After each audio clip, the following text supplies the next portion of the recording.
Steps to achieve universal Christ consciousness. In this world, we are limited by our thoughts.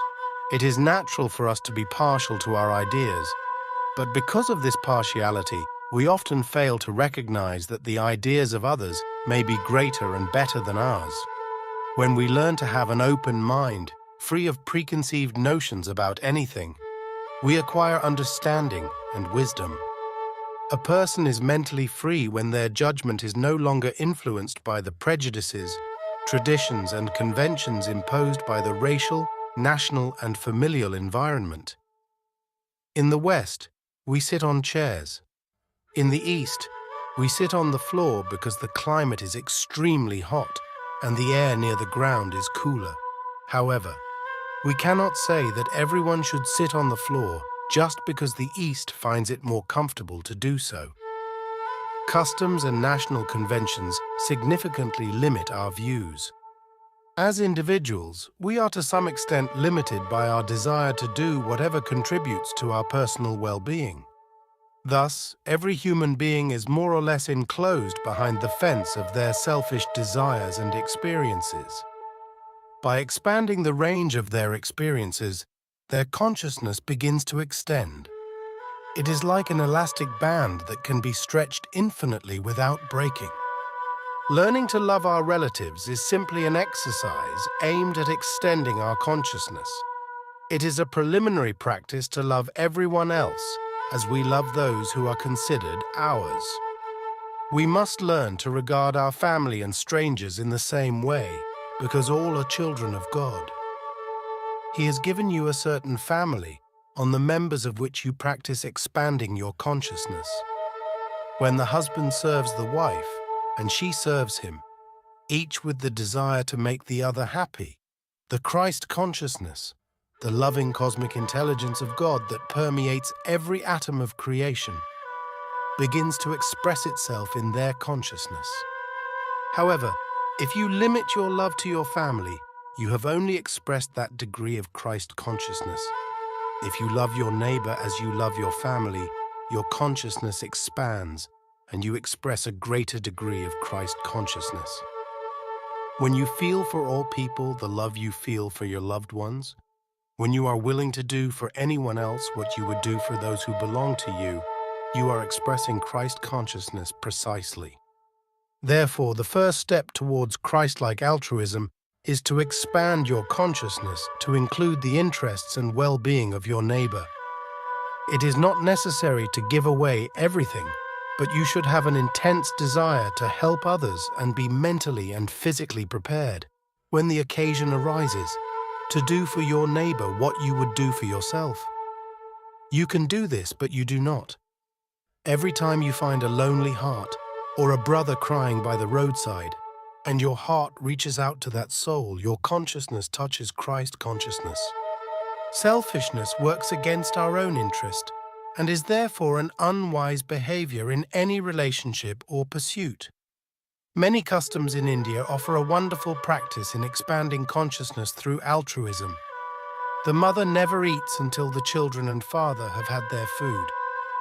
When you do something for other people with the same enthusiasm with which you would do it for yourself and your family, you abandon the narrow territory of selfishness and enter the vast realm of Christ consciousness. Human love has its limits. The feeling for the family is circumscribed by partiality. Love for the homeland is greater because when you are ready to renounce your happiness for the good of your country, you have expanded your consciousness on a much larger scale. And when you are capable of feeling for all nations what you feel for your country, your love manifests in an even greater way. You become a broader channel for the expression of that universal Christ consciousness already possessed by Jesus. In my consciousness, I see no difference between an American, an Indian, an African, a German, a Frenchman, or an Englishman. This is due to the education I received from my guru, Swami Sri Yukteswar. Most of the teachings given by parents, society, and educators tend to foster prejudices. I love all races and nations equally. I do not want to limit myself by attachment to any one country. After all, we are Americans or Indians for only a short time. When we die, we are all the same. If we are conscious of being citizens of the world, we have expanded our consciousness. You can, in your psyche, expand your consciousness so that you no longer worry about your small self, but rather the well-being of the entire world, your greatest self. This is one way to express Christ consciousness. Every day you think thousands of thoughts, about 1,000 every hour. When you write, you think approximately 2,500 thoughts in about an hour and a half. The average human thinks about 12,000 thoughts a day. A profound thinker produces about 50,000. I have discovered that by concentrating, it is possible to produce up to 500,000 thoughts in a single day. In India, I met a man who knew 18 languages and was fluent in 12 of them. Think of how many thousands of thoughts passed through his brain. Yet he was never confused. You are, to some extent, aware of every thought you produce during your waking state. If you receive a pinprick anywhere on your body, you are instantly aware of it. This means that your consciousness is present in each of the billions of cells of your body. After 60 years, can you remember all the thoughts you've had? It seems impossible, yet all the events in your life have been recorded in your subconscious mind, and that mind remembers most of those thoughts, the most significant ones. The more you develop concentration and memory, the more you will remember. The reach of the mind is vast. God has given you conscious, subconscious, and superconscious awareness. Your conscious mind has certain limits. After a few years, it begins to forget various things. But your subconscious mind has greater mnemonic capacity. Every thought and every experience is stored in the subconscious repository. Your conscious mind may forget every word I'm saying, but your subconscious records it all. Behind the subconscious lies your superconscious mind, which never forgets anything. The superconscious mind has preserved the record of everything you have done, of every thought you have had.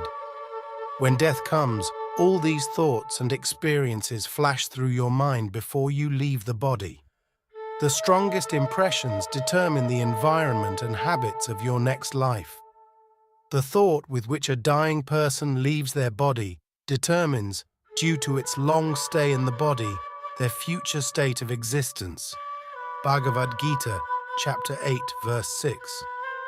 As the ego, your consciousness is present at every point of your being, and therefore present in every thought you think. If you are able to expand your consciousness beyond the ego and into the realm of the superconscious, you can observe from that point all the thousands of thoughts passing through your conscious mind. Those who have developed superconscious awareness can remember all the thoughts of an entire life, and even those of past lives. In divine memory, nothing is forgotten. Our thoughts are real and eternal, always present in the ether. All the sounds of the earth are also recorded in your superconscious mind. That is why Jesus could say, "Are not 2 sparrows sold for a penny? Yet not one of them falls to the ground without your Father's consent." Matthew 10:29. Think of the 1.5 billion people and the 12,000 thoughts each one thinks every day. If your consciousness were aware of all those thoughts, several billion thoughts, then you would have Christ consciousness, which is omniscience, the conscious awareness of everything in creation. God gives man a mental barrier so that no one else can know his thoughts. You are alone with your thoughts, even when you are surrounded by people.